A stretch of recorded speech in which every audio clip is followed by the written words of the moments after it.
Hujan sore itu turun deras, seolah langit sedang ikut berduka. Di sudut terminal bus Purabaya, Surabaya, seorang gadis berusia 18 tahun duduk di bangku kayu yang lapuk. Jaket tipisnya sudah basah kuyup, rambut hitamnya menempel di pipi yang pucat. Namanya Nadia Ayung Ningtyas. Sudah setahun ia hidup sendirian sejak kedua orang tuanya meninggal dalam kecelakaan bus saat perjalanan ke Malang. Tak ada saudara dekat yang benar-benar peduli. Pamannya yang awalnya mengaku akan merawatnya, malah menjual rumah peninggalan orang tuanya dan mengusirnya. Sejak itu, Nadia tinggal di kamar kos kecil di belakang warung makan, bekerja sebagai pelayan. Gajinya hanya cukup untuk membayar sewa dan makan seadanya. Seringkali, ketika lapar di malam hari, ia hanya minum air putih untuk mengganjal perut. Suatu malam, saat membersihkan meja, ia mendengar dua pelanggan warung berbicara. Di Malaysia, gaji pembantu rumah tangga bisa sampai 4 kali lipat dari sini, kau tahu? Kata salah satu pria paruh baya. Iya, tapi berani nggak? Harus jauh dari keluarga, jawab temannya. Kata-kata itu seperti lilin yang menyala di kegelapan hati Nadia. Malaysia, negeri jiran yang hanya pernah ia dengar dari berita dan cerita orang. Apakah mungkin di sana ia bisa memulai hidup baru? Malam itu Nadia tak bisa tidur. Ia memandang langit-langit kos yang retak sambil berpikir, apa aku punya keberanian untuk pergi? Siapa yang akan menolongku di negeri orang? Namun, di lubuk hatinya ada keyakinan kecil. Kalau tetap di sini, ia akan terus terjebak dalam kemiskinan. Masalahnya, ia tak punya uang untuk biaya keberangkatan. Ia hanya punya paspor sekolah yang tak berlaku lagi. Tetapi harapan membuatnya berani melangkah. Ia memberanikan diri mengutarakan niatnya kepada Bu Lastri, tetangga kos yang sering memberinya nasi ketika ia tak punya uang. Bu Lastri menatap Nadia lama, lalu berkata, "Aku nggak punya banyak, nah. Tapi kalau kau memang sungguh-sungguh mau kerja di Malaysia, aku bisa pinjamkan sedikit uang, bayar nanti kalau sudah bekerja." 3 minggu kemudian, setelah mengurus dokumen, Nadia resmi memiliki paspor baru. Di hari keberangkatan, ia membawa tas kain murahan berisi 2 setel baju, sepasang sandal, dan selembar foto orang tuanya. Saat bus yang akan membawanya ke pelabuhan mulai bergerak, Nadia memandangi kota yang selama ini menjadi saksi deritanya. Hatinya bergetar. Ia berjanji pada dirinya sendiri, "Aku tak akan pulang sebelum hidupku berubah." Perjalanan dari pelabuhan Tanjung Perak ke Johor Bahru memakan waktu hampir seharian. Saat kapal merapat, Nadia memandang deretan bangunan tinggi di kejauhan. Udara di sini terasa berbeda. Ada aroma laut yang bercampur dengan wangi masakan dari warung di sekitar pelabuhan. Hari pertama di Malaysia, Nadia dibawa oleh agen tenaga kerja ke rumah majikannya di Johor Bahru. Perempuan itu bernama Puan Salmah, berusia sekitar 50 tahun, berhijab rapih, dengan senyum lemut yang langsung membuat Nadia merasa sedikit tenang. "Nadia kan? Jangan takut, di sini kau akan dianggap seperti anak sendiri," kata Puan Salmah sambil menyentuh bahunya. Nadia mulai bekerja sebagai pembantu rumah tangga. Pekerjaannya membersihkan rumah, mencuci pakaian, dan membantu memasak. Awalnya kikuk dengan peralatan rumah yang berbeda dari di Indonesia, tetapi Puan Salmah sabar mengajarinya. Bahkan di waktu senggang, beliau mengajari Nadia bahasa Inggris sederhana. Setiap malam, ketika pekerjaan selesai, Nadia duduk di lantai kamarnya yang kecil sambil membaca buku bahasa Inggris bekas yang ia temukan di gudang. Suatu hari, Puan Salmah mengetuk pintu dan memberinya kamus dan pulpen baru. "Supaya belajarmu lebih mudah," ucapnya. 2 tahun bekerja, Nadia mulai lancar berbahasa Inggris dan memahami cara memasak berbagai hidangan Melayu. Namun, takdir kembali menguji. Ibunda Puan Salmah meninggal dunia dan keluarga memutuskan pindah ke Kuala Lumpur untuk tinggal bersama kerabat. Artinya, Nadia harus mencari majikan baru. Saat itu rasa takut kembali menyergap. Ia tak punya keluarga di sini, dan tabungannya belum cukup. Namun, Tuhan kembali mengirimkan pertolongan. Seorang pelanggan tetap keluarga Puan Salmah, Encik Farid, seorang pemilik kedai makan di Persat Kota Johor Bahru, menawarinya pekerjaan. Di kedai Encik Farid, Nadia bukan hanya melayani pelanggan, tapi juga belajar mengelola stok bahan, menghitung keuntungan, dan menata menu. Encik Farid sering mengajaknya berbincang setelah tutup kedai. "Nadia, kau ini rajin dan cekatan. Tapi ingat, jangan cuma pandai bekerja untuk orang. Belajarlah supaya kau bisa punya kedai sendiri." Kata-kata itu menusuk hati Nadia. Ia tak pernah membayangkan memiliki usaha sendiri, apalagi di negeri orang. Namun, sejak malam itu, setiap kali ia lelah, ia mengingat pesan Encik Farid. Ada api baru yang menyala di hatinya. Api yang akan membawanya menuju impian besar. 3 tahun bekerja di kedai Encik Farid membuat Nadia banyak belajar tentang dunia usaha.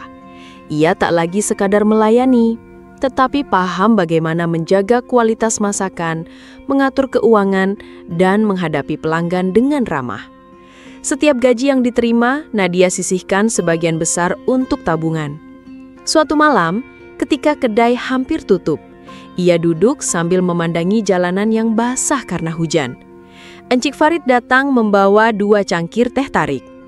"Nadia, kau tahu? Dulu aku memulai kedai ini dengan hanya 1 meja dan 3 kursi. Orang mencibir, tapi aku buktikan mereka salah," ucapnya sambil tersenyum. "Apa Encik tak pernah takut gagal?" tanya Nadia hati-hati. "Takut itu pasti, tapi kalau tak berani mencoba, kita akan selamanya jadi pekerja. Kau ini rajin, jujur, dan pandai memasak. Kalau terus di sini, kau bisa bertahan, tapi tak akan berkembang. Buka kedai kecil, mulai dari situ." Ucapan itu membuat Nadia gelisah sekaligus bersemangat. Beberapa minggu kemudian, ia memutuskan menyewa sebuah kios kecil di tepi jalan yang ramai dilalui pekerja dan supir taksi. Dengan modal seadanya, ia menjual nasi lemak, teh tarik, dan kuih muih. Awalnya, pelanggan hanya sedikit, namun Nadia selalu menyapa mereka dengan senyum tulus. Masakannya yang sedap dan harganya yang bersahabat membuat orang mulai kembali lagi. Lama-kelamaan, kedainya tak pernah sepi. Rutinitasnya berubah drastis. Ia bangun pukul 3 dini hari untuk menanak nasi, menyiapkan lauk, dan membuat teh tarik. Siang harinya, ia berbelanja bahan di pasar, lalu malamnya mencuci peralatan dan menghitung hasil penjualan. Rasa lelah sering membuat tubuhnya gemetar. Tetapi ia mengingat pesan Encik Farid dan kebaikan Puan Salmah yang pernah membantunya. Ia ingin membalas semua itu dengan menjadi orang yang berhasil. 2 tahun berjalan, kios kecil itu berkembang menjadi gerai sederhana dengan 5 meja makan. Ia mulai mempekerjakan 2 orang asisten. Salah satunya pekerja migran Indonesia yang dulu juga kesulitan mencari pekerjaan. Waktu berjalan cepat. Di tahun ke-8, ia sudah memiliki 5 cabang restoran di Johor Bahru dan sekitar Kuala Lumpur. Ia dikenal bukan hanya sebagai pengusaha muda yang sukses, tapi juga dermawan yang sering membantu pekerja migran baru. Tahun ke-9 di Malaysia menjadi tahun yang paling berat.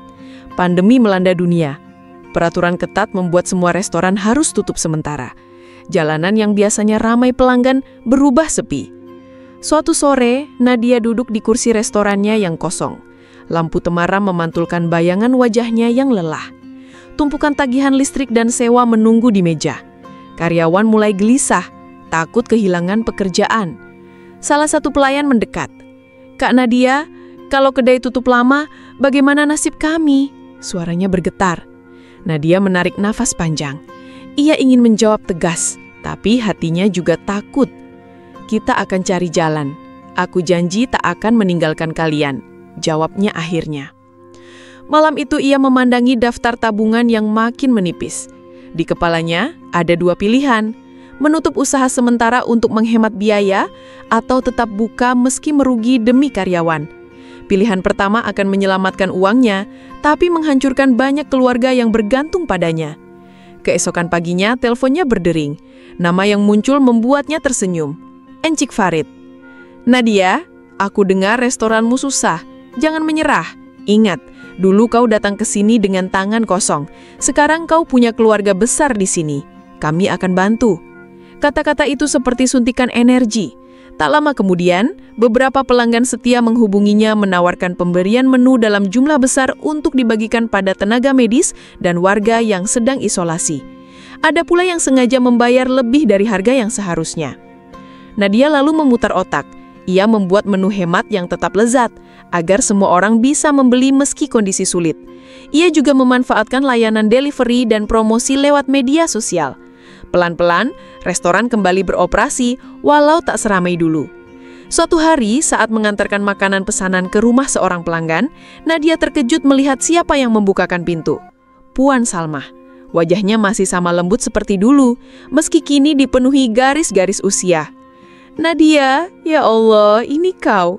Dulu aku yang memberimu makan, sekarang kau yang memberiku rezeki," ucapnya sambil memeluk erat. Pertemuan itu membuat Nadia semakin yakin, ia tidak boleh menyerah. Malaysia telah memberikan kesempatan hidup, dan ia akan melawan semua badai untuk menjaga apa yang sudah dibangun. Tepat 10 tahun sejak pertama kali menjejakkan kaki di Johor Bahru, Nadia berdiri di depan sebuah bangunan megah berdesain modern tradisional di tengah Kuala Lumpur. Di bagian luar terpampang nama besar Restoran Ayuning Tias dengan huruf emas yang berkilau diterpa matahari sore. Bangunan itu bukan sekadar restoran, tapi simbol perjalanan panjang seorang gadis yatim piatu dari Indonesia yang kini menjadi salah satu pengusaha sukses di Malaysia. Hari itu, peresmian cabang utama digelar dengan meriah. Karyawan dari seluruh cabang datang mengenakan seragam rapi. Meja panjang penuh hidangan khas Melayu dan Indonesia berjajar di halaman. Di sudut, bendera Malaysia dan Indonesia berkibar berdampingan. Simbol persahabatan yang telah menjadi bagian dari hidup Nadia. Para tamu undangan mulai berdatangan. Ada pengusaha kuliner terkenal, pejabat daerah, pelanggan setia, hingga wajah-wajah yang sangat berarti bagi Nadia, Puan Salmah, dan Encik Farid. Saat melihat mereka, Nadia langsung menunduk haru. Acara dibuka dengan doa, lalu Nadia dipersilahkan naik ke panggung. Tangannya sedikit bergetar saat memegang mikrofon, namun senyum tetap terukir di wajahnya. Ia menatap para tamu, lalu menarik nafas panjang. 10 tahun lalu, saya datang ke negeri ini dengan tangan kosong. Saya hanya membawa sebuah tas kecil, sepasang sandal, dan foto orang tua saya. Tak ada harta, tak ada keluarga. Saya hanya punya satu hal, harapan. Suaranya serak, tapi tegas. Para hadirin terdiam memperhatikan setiap kata. Malaysia memberi saya lebih dari sekadar pekerjaan. Negeri ini memberi saya keluarga, ilmu, dan harga diri. Dari Puan Salmah, saya belajar arti kebaikan hati. Dari Encik Farid, saya belajar keberanian untuk bermimpi. Dari pelanggan, saya belajar bahwa ketulusan akan selalu dibalas dengan kepercayaan. Lanjutnya sambil menahan air mata. Sorakan dan tepuk tangan menggema. Beberapa karyawan terlihat menyeka mata mereka. Saya ingin mengucapkan terima kasih kepada seluruh rakyat Malaysia yang telah menerima saya, seorang gadis asing dengan tangan terbuka.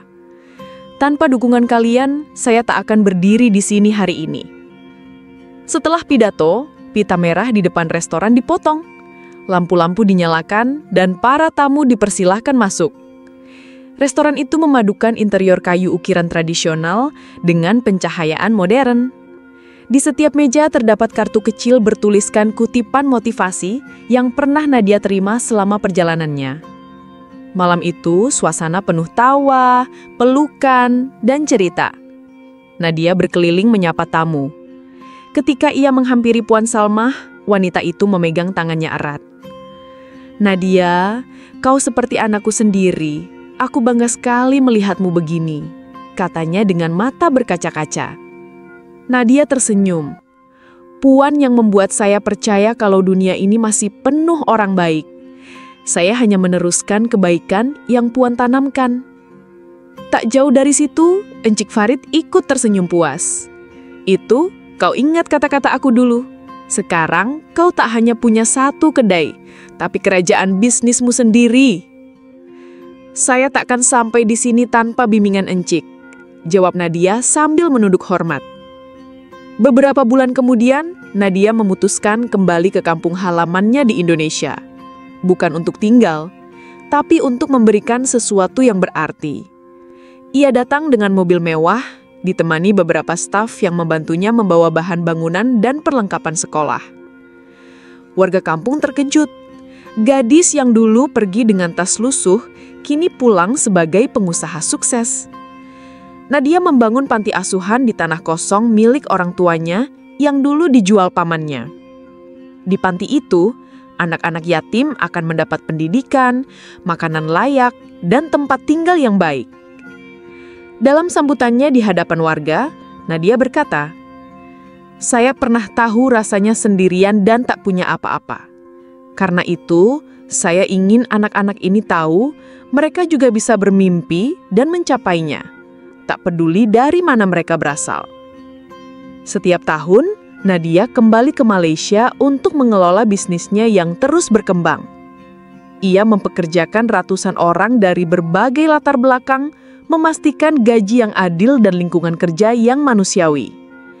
Hidupnya kini tak hanya diukur dari kekayaan, tapi dari berapa banyak hati yang disentuh dan kehidupan yang diubah. Dan setiap kali ia berdiri di balkon rumahnya di Kuala Lumpur memandangi lampu kota yang berkelap-kelip, Nadia selalu berbisik dalam hati, "Terima kasih Malaysia, kau bukan hanya tempatku bekerja, kau adalah rumah keduaku."